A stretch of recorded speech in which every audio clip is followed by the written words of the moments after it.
Felicitations! It is me, Felicia Day, and this is my podcast. Welcome back, me. Welcome back to my house. Welcome back to my podcast. Welcome back to semi-sanity. I have been away for 2 weeks. Over 2 weeks. Well, just short of 2 weeks. I got home Sunday night, and I left Monday 2 weeks. I don't even know.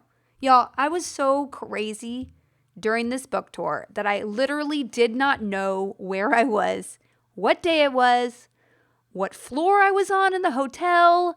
No idea. I can just tell you that certain hotels have good pillows and certain hotels have bad pillows. And I'm not going to talk any smack, but certain places can go to H, if you know what I mean. Because lumpy pillows that smell a little bit like BO are not welcome. So I went on book tour for 2 weeks, y'all, and I met a lot of you there. Thank you so much for coming out to my book tour events. They were many. They were magnificent. That's not even a word. Magnificent is a word. There were a lot of people there. There were a lot of people there at almost all stops. The smallest two events were New Jersey and Brooklyn because most people are at NYCC, but there were still probably 100 people there. Arizona, I think, won. There was like 500 people there. And it was great. That was the kickoff event. And I made the New York Times bestseller list, y'all, which, applause. If I had any acumen, I would put in some fake applause there. I really need to put more work into this podcast. But I had such a good time meeting everybody on book tour. I have to tell you, it was a little crazy. It was a little bit fast. It was a little, I couldn't absorb every single person like I would have liked to. And that is my disappointment. That's why I like going to conventions. I know conventions cost a lot of money, but at the same time, I feel like, I at least get 2 minutes or 1 minute or, a couple of minutes with people to say hello. I come back with crazy stories. I learn about people in a way that I feel like, yeah, I met that woman in Edmonton 3 weeks ago or 4 weeks ago who hasn't worn shoes in 9 years. Barefoot Sarah, I think is her name. She has a blog. She lives in Edmonton, Canada. And I was like, let me see the bottom of your feet. And they looked fine. They didn't look like, they looked like she had some calluses, but I was awestruck. And she was like, I've worked my way down to negative 32 with no shoes on. So that was interesting, so there was a person in Raleigh, one of my handlers who had 2 wolves that she rescued. And, she was talking about how she has to feed them by hand or they won't eat. And I don't know, I get to absorb a little bit more than the book tour where I'm just like, hello, hello, hello, hello. And which is fine. So many people did get to tell me that the book has meant something to them. A lot of people left me notes. And that was lovely. My favorite part of the last 2 weeks was certainly not, one of the highlights was that I was upgraded on Delta. I am silver medallion, but I'm short, so I'm not going to make gold this year, which is a real disappointment. I did one Southwest flight, and the whole time I was just like, why am I not on Delta? Why? I'm so close to gold on Delta and American, and I don't really care about that stuff. But when you fly literally almost every day for 2 weeks, you're like all about them status. I'm like, I'm silver medallion. I'm a little bit better than groups A, B, and C, and D, and C, American is one that I actually usually fly, but I feel like maybe Delta was better because they have Cheez-Its, and Cheez-Its are kind of my snack of choice when traveling. When I get them Cheez-Its, I'm like, nom, nom, nom, nom, nom. When I get some pretzels, I'm like, really?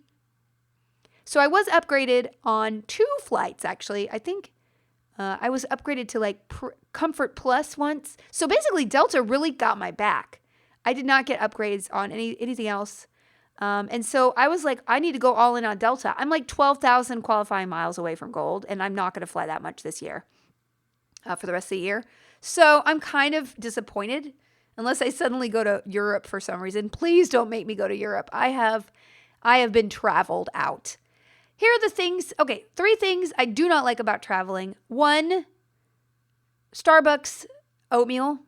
That's the only thing I can really eat at the airport that doesn't make me feel like I a bloated puss. And so Starbucks oatmeal, it's fine. I'll put the nuts in. I'll put a couple of the dried, blueberry mix. It's so sweet.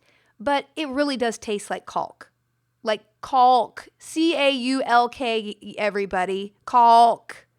It tastes like caulk, not any other word that kind of sounds like that. Which was in one of my romance books that I read, which I was really like, whoa, this came out of nowhere, which you often say. Yeah, so I'm Dippy.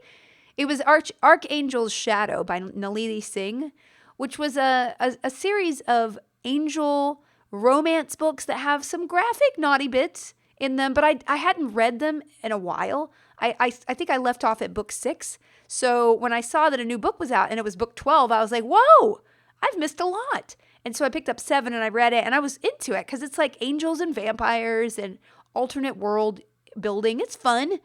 And then bam, naughty words. And I'm like, ooh, I'm blushing. I'm on the plane. Like, don't look over my shoulder, please. So what was I? Okay, so there's 3 things I don't like about traveling. 1, oatmeal. 2, people in their bags. I don't know how many times I have to be on, and I was on a plane many, many times. I don't know how many times the flight attendant says, please put your smaller bag under the seat in front of you. It is a small request. It is not that unreasonable to ask. Your feet are not reaching all the way under that. But time after time, every single time, I'm seeing people put up like small bags in their jacket. And I'm just like, what are you doing, man? Can you not be considerate? Ugh. It makes me so mad. And then there's always some lady who looks like she probably has osteoporosis. She's an older lady. And she's trying to heft her bag into the overhead compartment.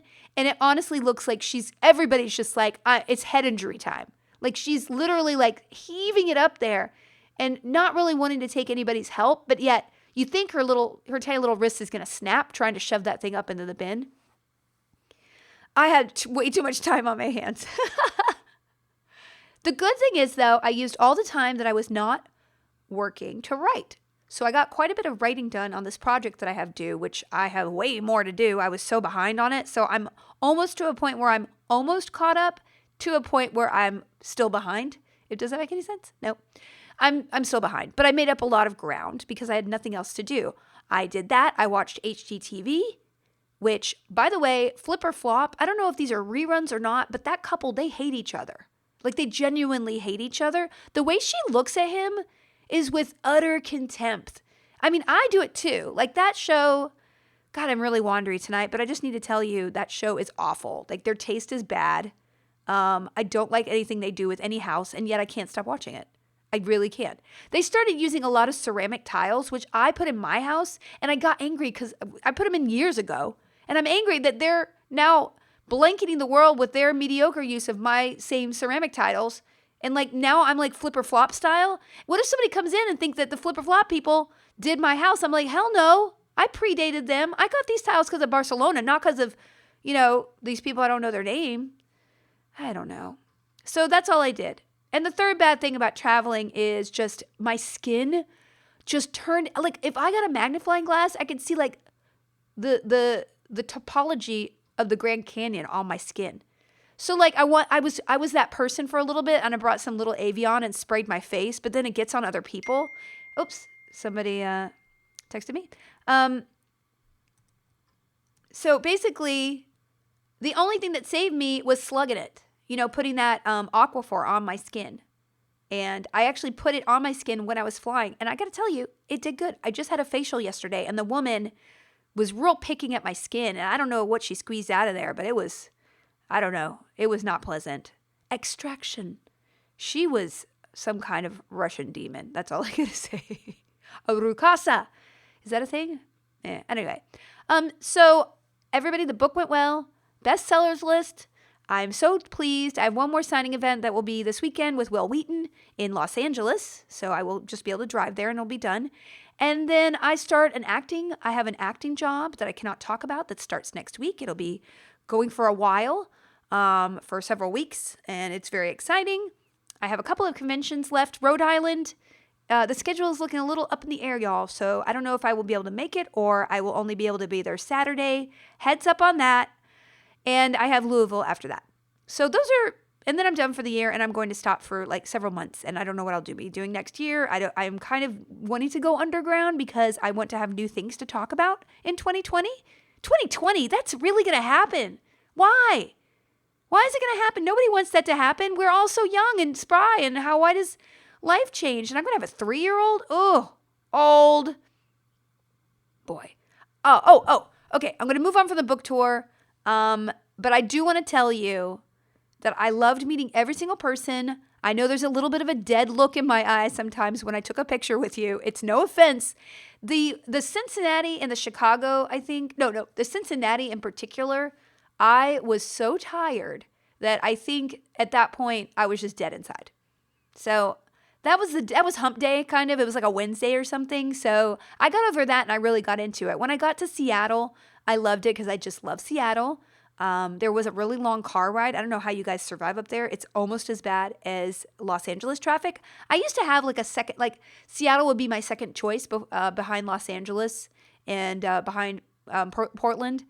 I was like, oh, I'll just move to Seattle. No, guys, I'm sorry. Your houses are just as expensive as LA, and you have gloom and traffic. I'm like, what am I upgrading to here?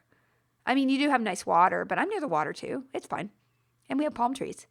So anyway, that was the thing. Yeah, it was great. I met a lot of people along the way. I had a lot of good times. And I just am grateful that the book seems to be resonating. I'm excited because some people are texting me that their kids are liking the book. Like their 11 and 12 and 13-year-olds are really enjoying it. And that was kind of like an ulterior motive of mine to really... I think this book is for anybody transitioning in life. And I think if you're going into puberty, whoa, that is a big one. And it's your first one, kind of. Unless you have something traumatic happen to you. But let's not talk about that. But I'm really excited. I really had a great time. And I'm ready to move on. But at the same time, I want to keep this book alive because it seems to be helping people. And that's exactly what I wanted to do. I wanted to use my time to help other people and create something that would last a long time and be a positive, net positive in the world because we need it. We need it. Last update on the book tour, I did end up with 2 extra pair of underwear. So I didn't even use all my underwear, y'all. I packed so well that every single event that I had an event, I wore a different shirt. I did. I bought several shirts. If you see my wardrobe online, it was Zara, not sponsored by, but I went to Zara, and that's kind of my price point for fancy shirts. And I got 5 shirts there. I had a couple left over, and I just kind of dressed it up with a little jacket, and I did really well. I did not bring enough socks, but my feet didn't sweat, so that was okay. And I tended to wear like the same couple t-shirts and jeans on the planes, but I feel really proud of myself. The only trauma was that I forgot my curling iron. Oh, I should just tell this story. So I forgot my curling iron, and I got to Arizona. I was like, crap, because I have a really nice like cone curling iron, and it really works well on my hair, and I invested well, but it was like $100 or something. It was expensive, I thought. So I am at the hotel, and I have time to go to the mall. So I go to the mall, and I spend, like $10 to get there, $10 to get back, taking an Uber. Lyft, actually. And I go to Sephora and I go there thinking, oh, I can buy like a $50 curling iron or something. Guys, they have $250 curling irons there and hair straighteners. Who's buying these things? Who? Is that worth it? I'm sorry. It needs to come like with a hair fairy if you want to spend that much money on a hair curler. So I was like, hell no. The only one that was affordable was there was a Sephora brand one that was pink, and it was $75. And I was just like, okay, listen, you need curly hair. You can't go 2 weeks without a curl hair. So I bought it. I went back. I tried to curl my hair. It was a straightener. And for guys out there, ironically, you can use a straightener to curl your hair. Deachin Lockman taught me this. If you think about how you use a pencil to curl a ribbon, that's basically what you do with your hair. So it's in an instant, you're taking it, you put it on your hair, and you twirl it, right? And then as you get to the bottom, like a ribbon, it will be like round and it'll be really pretty. Unfortunately, this stupid pink hair straightener didn't have like protections at the end so you could not burn your hand if you touch the end of it on the outside. This thing was nuclear hot on the outside of the hair straightener. And I know that you're like, oh, that's really tragic. The rainforests are dying. But there were burns all in my hand. So basically, I sent I sent that iron back home. So I paid another like $10. So I was already in like $35 on this $75 hair iron thing. And I sent it home because I didn't have room in my luggage to return it or time to return it. There. I ended up going to CVS and getting a $19 curling iron that was wonderful. So do not spend $275, anything. Just go to get a Conair. Not sponsored by. Anyway, that was my big story.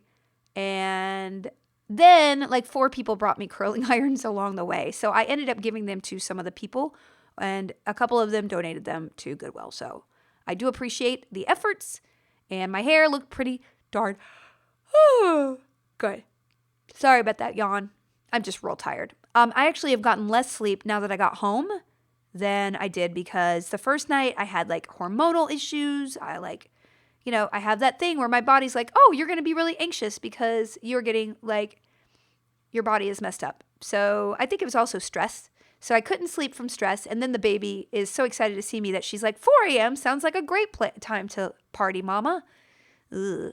It was really sweet when I saw her though. She hugged me and says, I love you, mama, like over and over again. And she just hugged me it was very heartfelt, y'all. It basically was like, this was the moment that I was so happy to get home to, and it was okay. I was so nervous about it, and she was a little clingy, but she was okay with it. And we spent the whole day Monday. We went to the Children's Museum, and we went to the pumpkin patch and all that stuff, and it was kind of good. So you know what? All the things that I worried about obviously didn't come true. Story of my life. So anyway, that's it. Voyage to the Stars is out. We have a lot of episodes to catch up on for season 2, apple.co/voyage. There are 26 episodes. I believe we have like 5 out now, and they are very, very funny. Phil Lamar was a guest. We had a couple of other guests, and Harvey Guillen. I'm not sure how to pronounce his name. Gillian. I love you, Harvey. I should probably look my friends' last names up. Anyway, Harvey's amazing. He's hilarious, and he's on What We Do in the Shadows. I know him from The Magicians. He's What We Do in the Shadows. If I could pick one TV show to be on right now, that would be my dream show. So I'm not putting it out there that they should hire me, but I am. And I don't think he listens to this. So anybody listening, hook me up. So go ahead and download that free anywhere you get it. Briefly before I do questions, I really don't have anything else to say. Really. I mean, I'm not kidding. It was land.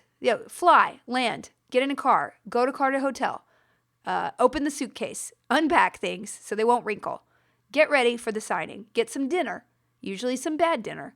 I had some Korean food in Cincinnati, and it was not good. I do not mean to be insulting. It was not good. But I'm used to Koreatown in LA, which is some of the best Korean food in the country besides, obviously in Korea. So I'm a little spoiled, and I will say that it was adequate. But inevitably, I would have bad food. I would go to the signing. I would wake up at usually 6 a.m. Eastern, which is 3 a.m. my time. So that was fun. I'm not older looking at all because of that experience. So I did that. And then basically rinse, repeat, rinse, repeat, rinse, repeat. So, I have no stories to tell. I definitely have a lot of airport stories that are boring, just kind of being delayed and being annoyed at the way that people treat their children, which I understand we're under stress, but please do not yank children around by their arm. Do not say abusive things to them. It is very disconcerting to see people not treat their children right in public. And in airports, it is definitely happening. So last thing before we get into questions, I'm sorry I'm not more amusing, but, I'll get there.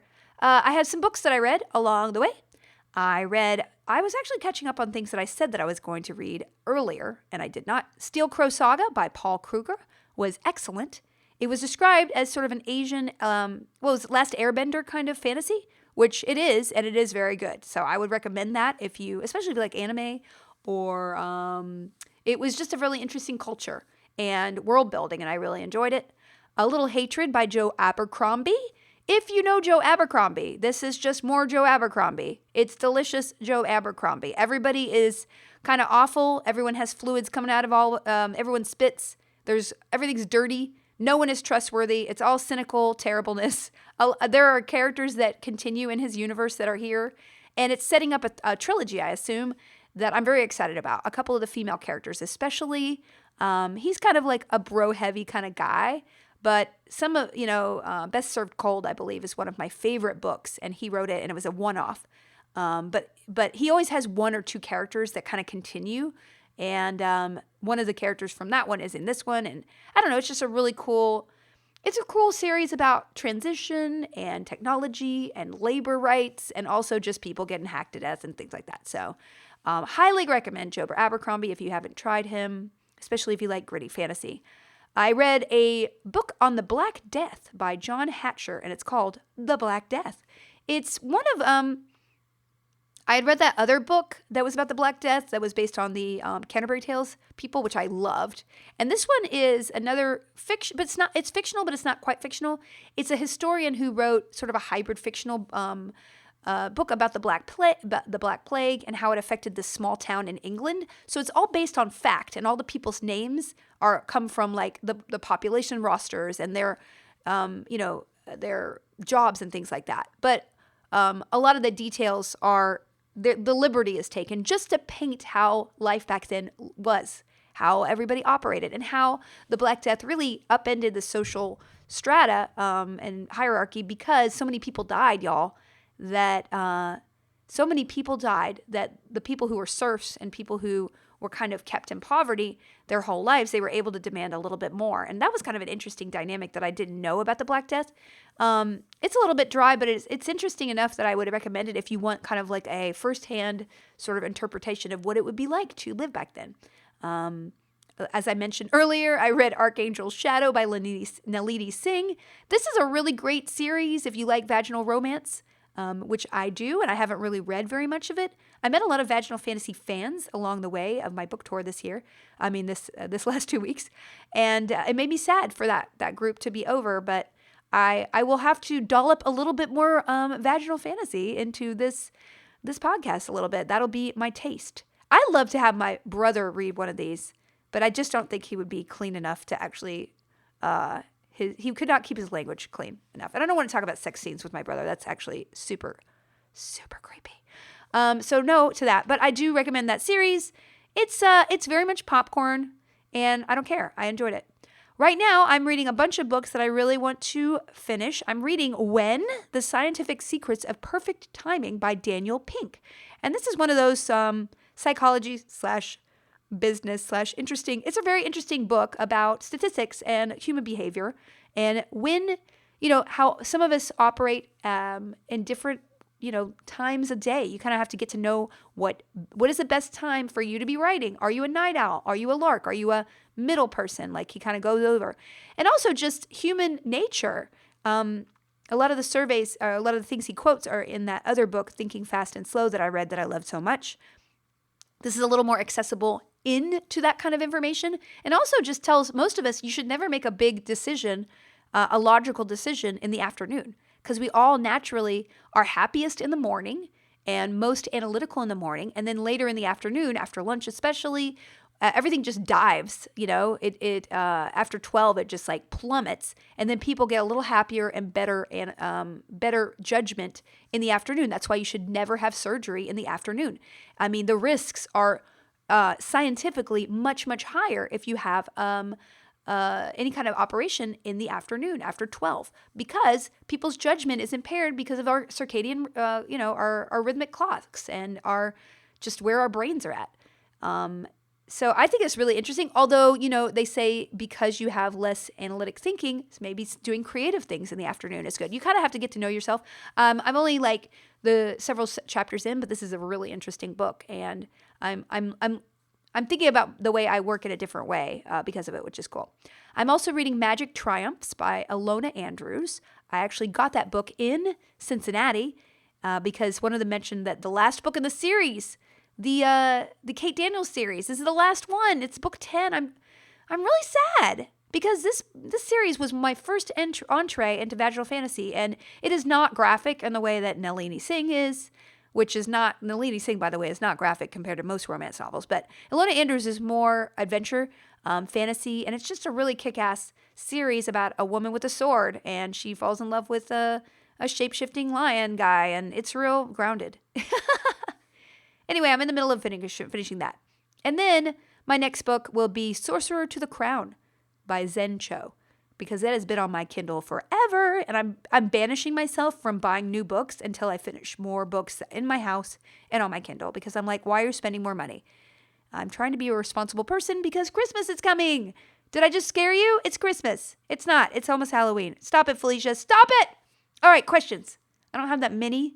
We're going to wrap it up pretty fast. I think I talked a lot. Did I talk a lot? You know, a lot of people did come up to me and say, I love your podcast, Felicia. And I'm like, I'm always apologizing for it. I'm like, I need to have more guests and, you know, put a little more format. And they're like, please don't. I like it just the way it is. And I'm like, you are a small demographic, but I love each and every one of you who encouraged me, because half the time I always think, oh, just bail, Felicia. Everyone's doing podcasts. You know, this is not necessarily a part of your business, but you know what? It's fun. It is fun. So thanks for encouraging me. Okay, couple questions. Yen Azeroth asks, if you could marry any fictional character, who would it be? Does not need to be human. All right, well, that's a weird qualifier.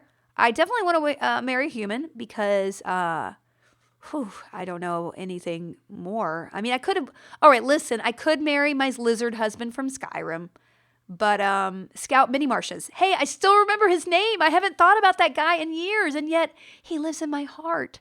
Scout Mini Marshes. I think that was his name. I don't know. He's probably with the kids, right? I adopted those 2 kids. I put him in a house with the kids, and then I had, you know, some other houses that I spent most of my time in Skyrim. It's a game, y'all. I guess my fictional character, it would not be Lord Darcy. Just for the record, I don't know, what is this sort of zeitgeist with women's literature and jerk men who treat women terribly, and then they're kind of like, it was just because they're fierce, or they bully women into doing it. It's just gross, and I don't understand it. The prevalence of it in fiction, especially romance, is very disturbing to me, and I'm wondering why. I just don't know. I mean, I don't find it attractive, but, you know, if I saw a guy act like a romance novel guy in real life, I would literally be like, douchebag. But I don't know. This is something I'm not going to solve right now. I'm just kind of wandering around. Anyway, Lord Darcy. That was another person. That was Tom Lang texting me. Thanks, Tom. Lord Darcy would not be fun. Also, that house would be drafty. And I would, you know, the women would just, you know, that's not a good timeline. If anybody was like, hey, you can time travel, would you like to live sometime else? I'd be like, absolutely not. I'm feeling like right now is pretty good, especially as a woman. You do not want to be time traveling as a woman. I've said that before. So next, let me actually answer the question. Fictional character, Jocelyn from Kushel's Dart. For sure, 100%. He is the dreamiest fictional character. He is a monk. He's a monk. He is kind of a jerk to after all that, he's a jerk, but he basically is a paladin. He's a paladin. He's not inherently a jerk, and he doesn't use his sort of power to overpower her. Like, hey, you might think you don't like me, but you do. That's the opposite. He wants nothing to do with her, and she has to sort of win him in a way. And because he really judges what she does, she's a lady of the night. But that's the whole premise of the series, that they are very honored, and they have different houses that they belong to with different proclivity. I mean, I've told you guys this is one of my favorite books, aside from all the naughty parts, because I don't actually find that very, attractive, what she particularly is into. But I love the romance between them. I love the world building, and I love the way that Jacqueline Carey writes. So, yeah, I would take my sexy blonde monk paladin any day. Okay, next question. Richard Gagon asks, with the theory of infinite universes, there are an infinite number of versions of you that took different roads in life. For every decision you made, an alternate you took the other. Which version would you want to talk to find out how life turned out? Oh boy, Richard, I don't want to know. I really don't want to know. Because if it's infinite decisions, like, I don't even know what version that would be. Like one of the versions that I maybe said yes to a project and I didn't, or one of the versions where I didn't start my company and see how that, I mean, who knows? Like I don't believe the infinite universes thing, because it's like, oh yeah, I decided to cross the street and I didn't get hit by a car. Like, are we that important? I mean, I have a very cynical view of humanity, that like we're not important. We're blips on, the earth If you think about just the totality of time that everything has existed, every one of us is just boop. And that was a little bit intimidating to me, but also it's kind of comforting knowing that, I just need to concentrate on what I can control, which is stretching the moments of my life as much as I can, being as fulfilled as I can, treating myself well, and also getting my creativity out there while I have time. It's kind of a principle of my book. And so there's a whole section on regret in my book where I used to be the person who was so paralyzed by decisions I couldn't act. And anything I did, I was like, oh man, I should have bought that. I should have gotten the silver dress. I knew it. It went on sale the next day. Oh boy, and I would be that kind of person who couldn't do anything without looking backwards or looking to the future. And I think the biggest lessons that I've learned is that whatever this moment is, this is the most important thing that's happening. And I think, having a baby and stuff like that really grounded me in the present a little bit more. And I feel like I appreciate life more. I appreciate the people around me more. I definitely have unknowns, like, where am I going? What am I going to do with my career? Like, what do I love doing? It changes a lot. But that work that I'm doing to try to figure that stuff out and just concentrating on treating myself well and trying to be happy in a way and doing the things that make me happy, like helping other people, putting creativity out in the world. Those are the things that I am most gratified by. So I don't want to know what that person would have done had I not tried to do business or written the guild or anything. I think that I'm very, very, very happy with my present, and I don't want to look back. All right, next question. Danica Vargas asks, hey, Felicia, congrats on the book release. There was a book? Oh boy, I really overposted. And I'm really dry on social media right now. I have nothing to say. Every time I log on Twitter, it's some kind of disaster with this world right now. And I'm I have no funny left for social media. And I feel like I'm just always posting about the book, which is fine. And so I kind of want to go away for a while. But I do have some other things that I'm promoting. I have a bunch of, if you read my book, y'all, I did make an anxiety die. I did it. And there's a keychain, which is even cooler because it's super heavy and it's really pretty. I cannot wait I put it on my own keychain. And I can't wait for other people to get it because it really is high quality. Stans is the company. So go to, I think it's bit.ly/embraceyourweird. Just look at my Instagram profile and you can see it. Or look at any of the social media postings I've done about it, the stuff. I'm very proud of it. The shirts are cute. The pins are my favorite. And the dice are just my heart just warms when I see those dice. They're based on the anxiety section of my book, FYI. So anyway, bit.ly/embraceyourweird. I'll put it in the show notes. Anyway, Danica asks, I have a question about how someone would get into voice acting. My little brother does insane voices, and I think he would be great in video games. Well, Danica, that's a very good question. So I always encourage people to take classes. Wherever you live, there's probably a class for that. And if there isn't, there could be some online classes. And I would educate yourself about the work of voice acting, because just because you're good at something does not mean that you are excited about or capable to do the business of it. And I think this is really hard to know unless you're in the business of being a creative person. When you turn your creativity into a business, the business becomes almost more important than creativity, or at least equally important. So you kind of have to know, okay, as a voiceover actor, I have to get a reel. I have to train my voice. I have to prove to other people that I can do this. And so what I would encourage you to do is figure out how to do a demo reel. And make a demo reel, play around with all the voices that you do, and get them recorded into a semi-professional demo reel. And then you basically have to go through agencies to be able to do that. The great thing about voice acting is you can do it from anywhere. I know people, my friend who is one of the characters on American Dad, he lives back east somewhere. You don't have to be. I know my another friend who was on Family Guy lived in Barcelona for 2 years, and she just recorded from there. It was like a dream come true. Best job ever.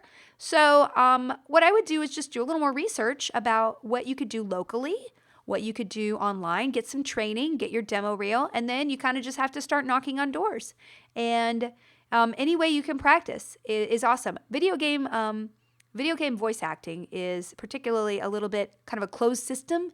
People, generally you have to be in the union to work on the bigger projects. Sometimes there's non-union projects, but often, people just get offered jobs and you have to work your way up.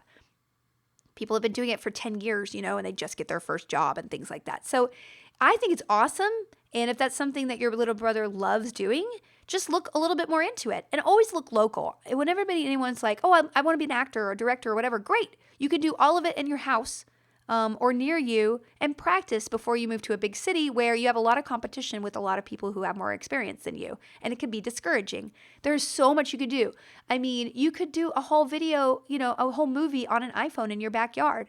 You could try to make your own video game, right?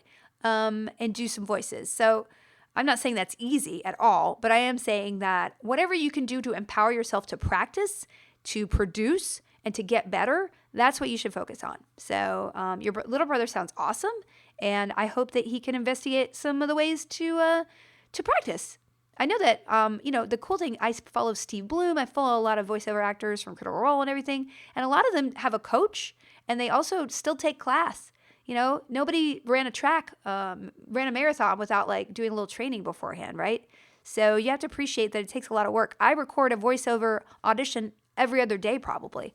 I have not gotten that many jobs. I've gotten some, but even me with a recognizable name in a way and somebody who's taken a lot of classes and practices, I'll do 20 auditions before I get one small role. So the business of acting and voice acting, it's very competitive, and you just have to know going in, and you have to just make yourself the best version of yourself you can. And that applies to all creativity.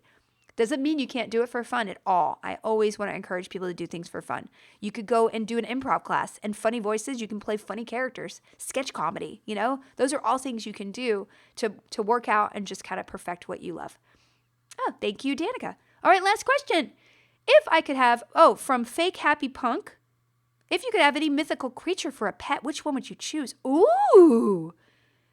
I mean, now okay. This was a good question on the face of it, but now I'm like, oh boy, the practicalities of a unicorn poop and having to house one. I don't want a horse. I have no idea. I have no desire to have a horse or ride a horse. Why would I want one of those? You can't have a chimera. Chimeras would be very dangerous. Again, poops.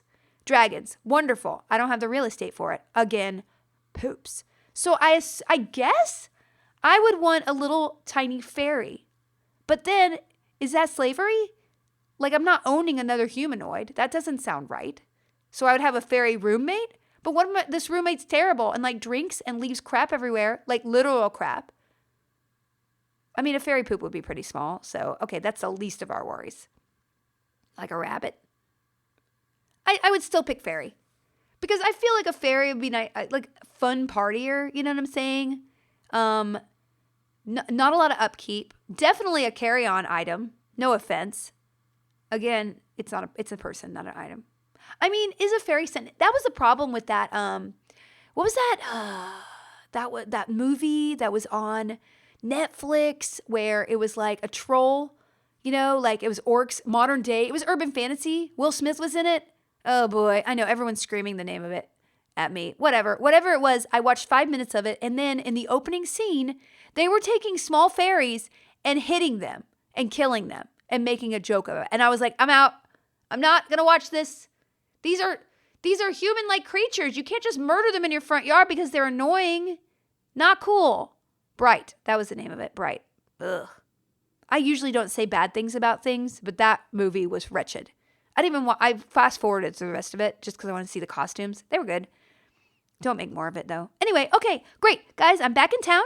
So thank you so much for supporting my book. It really made my year. It's been I started that book project last June.